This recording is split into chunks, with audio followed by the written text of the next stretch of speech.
Hello, beautiful people. Today we're going to be talking about the 10 harsh realities of owning a gym. And if you're watching this video, you either fall into one of these three categories. You're thinking of opening up a gym, so you're doing your research now, looking at feedback on what other people have to say on YouTube and just listing down ideas and jotting out things. Maybe you already have a gym and you're experiencing some of those yourself, so you're looking for validation on the web, and that's why you're looking at this video to see if you're the only one struggling with those things. Or maybe you just randomly stumbled across the video, you found it interesting, maybe you have passion for health and fitness, and maybe you thought one day in the future you would be opening up a gym. Whatever is the case, I'm just gonna share some of the realities. I don't want to say bad or good things about owning a gym, because I wish I knew those things when I first opened up my facility, because I didn't know any of those things, right? So my name is Simeon Krastev, for those of you who are new here, and I recently sold my gym location. I've been a multi-location gym owner, and I've had fitness business in Asia, in Europe, worked with hundreds of different gyms across different markets in US, in Canada, Australia. So I have a bit of experience when it comes to operating a gym, growing a gym, helping a gym grow. And I'm just going to share the 10 commandments and lessons that I've learned. But the first one being is that owning a gym is long hours. Many of us start our business thinking that it's going to be freedom business, that we're just going to show up for sessions and everything's going to run smoothly. But fitness is one of those businesses where it's super early mornings. You would be starting early as 5 a.m. and sometimes finishing up work at 11 p.m.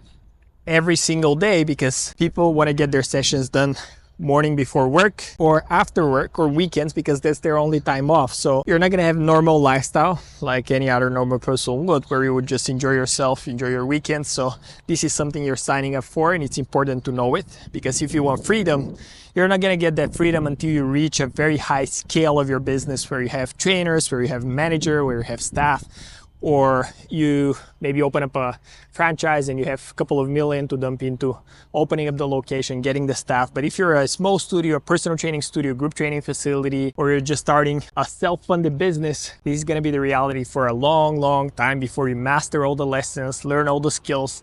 It's just so many components and things that you simply don't know. So you have to pay the ignorance debt in the beginning and face that.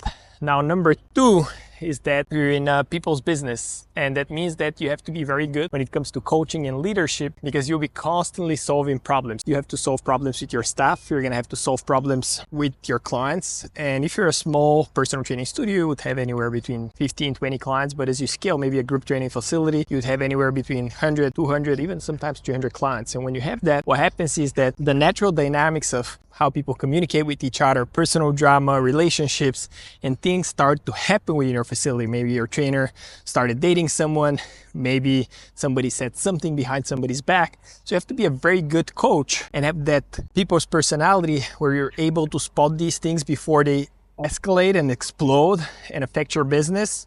But it's something that you have to be dealing with a lot. If you're an introvert, if you don't like talking to people, if you just think that you're going to open up the location and work it as a trainer and a coach, sure, you could do that. But if you want to scale the business, you have to master that as a skill set. So my honest advice, if you're going to be opening up a club, make sure you invest into personal development, into communication skills, courses, whatever you can think of, and just be ready, because that's what exactly you're signing up for. You're going to be talking to a lot of people, you're going to be dealing with a lot of problems, and it's something you simply can't escape. Number three is that you're in the sales and marketing business. So the reality is that when I opened up my first gym, I thought I'm going to be in the training business and I'm going to be working with clients. Yeah, sure. But I thought I'm going to be mainly helping them to work out, for nutrition. The reality was that I was primarily doing sales and marketing for the majority of the time. I needed to constantly bring new members. I needed to have a way to onboard those members coming to the gym. And it's just the way it is. You have a lot of attrition in the gym, meaning a lot of people are leaving month after month. And it might not be because of your gym, but more so personal reasons. Maybe they move location, change jobs, something happened in their personal life. They no longer have the time to come to the facility. Maybe their budget allocation now goes to a different bucket that they no longer have the money to invest. So you constantly have to replace members. And that's why you have to have a consistent marketing going out, meaning you either do content, run ads, you have local partnerships. In other videos, I've listed out what are the ways to bring customers, but you consistently need to market a lot. And then when it comes to sales, we are in the business of selling results. And what I see a lot of gym owners, they get excited over the technicalities. And I felt into that bucket when I first started out. I talk about the gimmicks, the classes, the things that we offer that people don't really value. They don't really care about the equipment you have. They don't care about the classes or the hours. They want the result associated with coming to the gym. And if you're not able to communicate that clearly via documented sales process and do it consistently, or even be able to train other people to do it on your behalf, you're not going to be able to grow a gym. And it's as simple as that, regardless of how good of a service you do. Time and time again, I've seen people who are exceptional at nutrition, exceptional at exercise, exceptional trainers, exceptional coaches, but they're never able to get their business off the ground because they don't understand the business they're in, sales and marketing. Number 4 is that 95% of gyms are commodity businesses, meaning that they're underpriced and there's very little differentiation, and most of them are not profitable at all. So if you look in your current neighborhood, the area you operate in, and if you look at all the competitors you have, most of them are not making the money that you want to be making, and they're offering service that don't make any sense from a business perspective. They're severely undercharging, they're severely underpriced, they don't have services that match what the modern day consumer wants, and they operate from a model that originally started in the 60s and they haven't evolved. They just charge for membership, maybe personal training, but this is a very hard model to operate because it's linked to people. So the moment you step your foot back and you just want to either relax or not be on the forefront of the business starts collapsing because you don't have the fundamental systems and processes and services that allow you to scale that business. So if you want to grow your gym, make sure you don't copy what your competitors are doing. Think of what the modern day consumer wants. They want a hybrid service, meaning they want to have somebody support them on and off the gym. They want more of a holistic service, meaning they want accountability, they want nutrition, they want results, they want community. So you got to provide that space within your gym, in and out of the gym. And this way, it allows you to charge a premium because they can't put you in a bucket to your next competitor. Oh, these guys are charging $10 a month. These guys are charging $15 a month, whatever. Because you offer something unique that they can't get anywhere else. So this is my honest advice here. Don't copy what other people are doing. Just create a category of one. And there's a very good book by Peter Thiel, 0 to 1, which essentially means that you have to create your own niche. You have to carve it so people can't compare it to anybody else. And this way you can build an empire. This way you can build a movement. And this will allow you to step back out of the gym and run it as a business. And eventually, if you want to exit, you could do that. Now, number 5 is that running a gym is a very people-dependent business. And you might think that people are coming for the classes, for the environment you've created and all that. But the reality is that if you have 2 trainers that people like and they're coming to all their classes, if those 2 trainers quit, the people are going to go with them regardless of how nice your facility is, how nice is your other staff, because you're getting a one-on-one service from somebody, whether it's a group training class, whether it's personal training, whether it's like one-on-one and communication.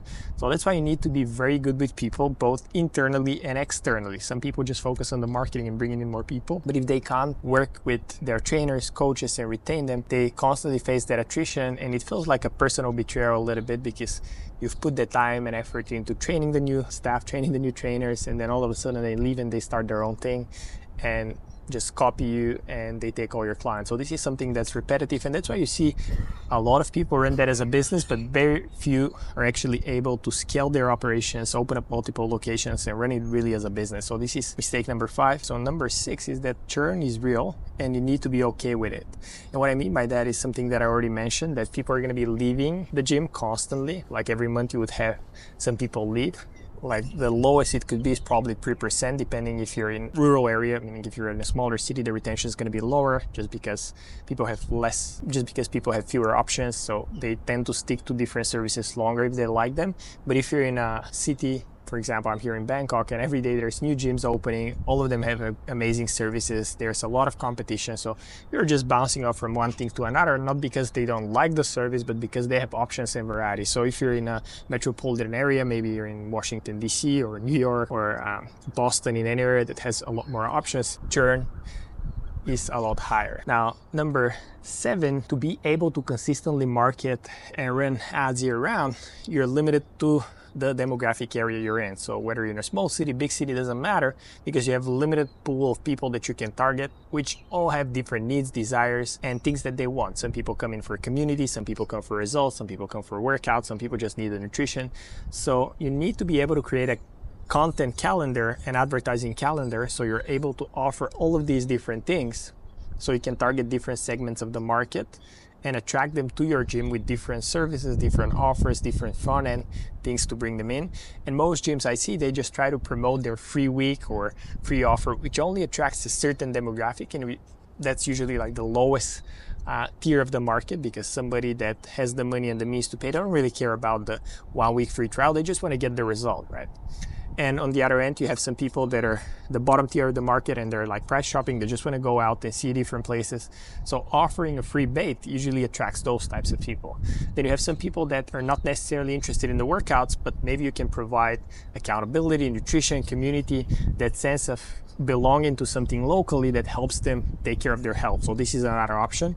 But whatever is the case, you have to be able to create that marketing calendar year round. And I see gyms fail there often, and that's why we work with clients on a consulting basis, where we help them come up with the offer, where we help them come up with the advertising calendar, and we help them scale their front end so they consistently bring in new members. Now, number 8, running a gym, there's going to be a lot of wasted time, admin work, talking to clients, doing work that you're not getting paid for, especially if you're offering one-on-one services. And even the group classes, there's always a buffer time where you're just sitting and chatting to clients. And most of the gyms are not utilizing that time wisely, because sometimes you would have a client that would come for 1 hour personal training and you would spend 1.5 hours with them just chit-chatting, or you have time in between sessions and you have so much empty time during the day that you're not getting paid for. And therefore the average gym owner takes home $30,000 per year. In Australia, that's like 80,000 Australian take home income, because you need to find way to either outsource those tasks or structure your business classes and fulfillment in a way where you can monetize every single conversation. As bad as that sounds, I don't want to sound like the business, its only goal is to make money, but for you to be a happy gym owner, happy business owner, and have a thriving community, you need a way to monetize 100%. If you don't have that, eventually you're going to get burned out and you're going to start disliking what you're doing, because all of your clients are going to be making a lot more money than you, working a lot less than you, and even sometimes your trainers are going to be making more money than you, because the way you've structured your fulfillment leaves you empty-handed and leaves you with blocks that you're not monetizing. So adding additional bolt-on services such as selling supplements, nutrition orientations, one-on-one consults, offering different community events, paid challenges, things like that work phenomenally well. This is something we've done. Now, number 9 is something that we've realized after we spent a lot more money than we should on opening up our first location. I think we spent over $150,000 opening this beautiful facility, decorating it, putting flooring, mats, painting, changing the lights, pretty much doing it like our dream space where we would want to spend all day, every day. And we realized that people don't care about the ambience of it at all. They don't care about the equipment. They don't care about the tangible materials, because you're competing with multi-million-dollar conglomerates which have millions of dollars worth of equipment, and they're not really expecting to make money on that equipment on day one. They could wait 10, 20, 30, even 50 years and not make any money on the equipment. And therefore you would see gyms like Planet Fitness charging $15 a month and giving you access to all that equipment. But as a small studio, a group training facility or personal training studio, people really care about 2 things, and it's results. Are they getting results that were promised when coming to the gym? And second is community. Do they like people that are coming to your facility? So that's why if I would invest that $150,000, I would only invest it in those 2 things: improving my service, improving the way I get results for my customers, improving the way I bring those customers, and improving my marketing so I target a better pocket of the audience that I want to work with. And that will allow me to build a better community, because the people that are coming to the gym, they like each other and it becomes way easier. Whereas if I just focus on the equipment, I would attract anyone and everyone just by promoting the facility itself.